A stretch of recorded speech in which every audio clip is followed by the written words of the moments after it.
Hello बच्चों, let's see the question. कह रहा है कि which ionic compound has the largest amount of lattice energy.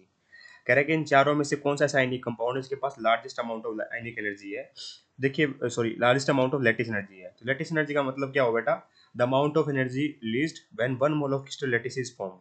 जो 1 मोल बनता है बेटा क्रिस्टल लैटिस का, जो जितनी अमाउंट ऑफ एनर्जी रिलीज होती है बेटा, उसको बोलते हैं लैटिस एनर्जी। और किन किन फैक्टर डिपेंड करती है बेटा? ये डायरेक्टली प्रोपोर्शनल होती है बेटा मेरे चार्ज के, इनवर्सली प्रोपोर्शनल होती है बेटा मेरे साइज की। ठीक है, इतना ध्यान रखना। साइज कटाइन लाइन दोनों को चलेगा बेटा, चार्ज भी। देखिए यहाँ पे अगर मैं चार्ज की बात करूँ तो ये +1 -1 होगा, ग्रुप 1 का एलिमेंट है सोडियम। यहाँ +3 होगा और -1 होगा। यहाँ बेटा मेरा +2 होगा और -1 होगा। एक चीज नोटिस करिए बेटा, सब में फ्लोरीन है। ठीक है, तो कॉमन हो गया बेटा, और चार्ज भी सबका -1 है बेटा अनायन का। तो हम किसकी बात करेंगे बेटा? कटायन के साइज और अनायन की बात, चार्ज और साइज की बात करेंगे। तो यहाँ पे देखिए एक बार एल को भी कंपेयर करेंगे। एक को देखिए, Na पॉजिटिव है, Al3 पॉजिटिव है और Mg2 पॉजिटिव है। सब में अनायन सेम था बेटा। ठीक है, तो 4 से ज्यादा इसको लैटिस एनर्जी ज्यादा होनी चाहिए। आप साइज भी कंपेयर कर लो। हमें पता है कि सोडियम क्या ग्रुप 1 का एलिमेंट, मैग्नीशियम ग्रुप 2 का और एल्यूमिनियम ग्रुप 13 का। सबका इसका चार्ज +1 है, इसका चार्ज +2 है, इसका चार्ज +3 है। लेफ्ट टू राइट मूव करने से साइज तो वैसे ही कम होता है बेटा, है ना। और चार्ज भी बढ़ रहा है। तो चार्ज बढ़ने से बेटा देखिए, ध्यान से देखिए, सब में प्रोटॉन्स कितने हैं? सबका एटॉम, सब में प्रोटॉन अलग अलग है। इलेक्ट्रॉन सब में बेटा कॉमन है, 10-10 इलेक्ट्रॉन है। ये आइसो इलेक्ट्रॉन स्पीसीज होगी। इसमें प्रोटॉन 11, इसमें प्रोटॉन 12, इसमें 13। पर अगर आप इलेक्ट्रॉन देखोगे तो इसमें बेटा 10 है, 10 है, 10 है। आइसो इलेक्ट्रॉन स्पीसीज है बेटा। तो जेड इफेक्टिव क्या होता है? इफेक्टिव न्यूक्लियर चार्ज होता है, वो होता है जेड माइनस सिग्मा। ठीक है, तो जेड होता है नंबर ऑफ प्रोटॉन्स, सिग्मा होता है बेटा नंबर ऑफ इनर इलेक्ट्रॉन्स। मतलब सिग्मा स्क्रीनिंग कांस्टेंट होता है जो number of inner electrons depend करता है। यहाँ पे आप देखिए बेटा, आइसो इलेक्ट्रॉनिक स्पीसीज है।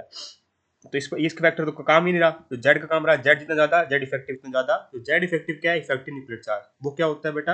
अट्रैक्शन होती है न्यूक्लियस और आउटर मोस्ट इलेक्ट्रॉन की। तो जितनी ज्यादा अट्रैक्शन होगी उतना ही साइज छोटा होगा। ठीक है, तो साइज छोटा कब होगा? जब मेरे नंबर ऑफ प्रोटॉन्स बढ़ेंगे। तो नंबर ऑफ प्रोटॉन्स सबसे ज्यादा किस में आ रहे हैं? हमारे Al3 पॉजिटिव में आ रहे हैं। अगर नंबर ऑफ प्रोटॉन्स सबसे ज्यादा इसमें आ रहे हैं तो सबसे छोटा साइज इसमें होगा बेटा। ठीक है, इसका मतलब साइज भी छोटा है Al3 Alf3 वाले में, और क्या नाम है, चार्ज भी ज्यादा है। तो इसका मतलब सबसे ज्यादा लेटेस्ट एनर्जी तो इन तीनों में तो इसकी होगी। तो 1/4 हो गया आउट। अब कंपेयर करते हैं Aln और Alf3 को। तो यहाँ देखोगे आप, कटाइन सेम है, चार्ज भी सेम है। कटाइन का +3 आएगा, +3 आएगा। अनाइन डिफरेंट भी है और चार्ज भी डिफरेंट है ना। अनाइन का चार्ज भी डिफरेंट है। तो एक बात समझिए बेटा, नाइट्रोजन है और फ्लोरीन है। नाइट्रोजन ग्रुप 15 का एलिमेंट है, फ्लोरीन ग्रुप 17 का एलिमेंट है। लेफ्ट टू राइट मूव करने में साइज छोटा होता है। तो फ्लोरीन का साइज तो छोटा हो रहा है, मान लिया।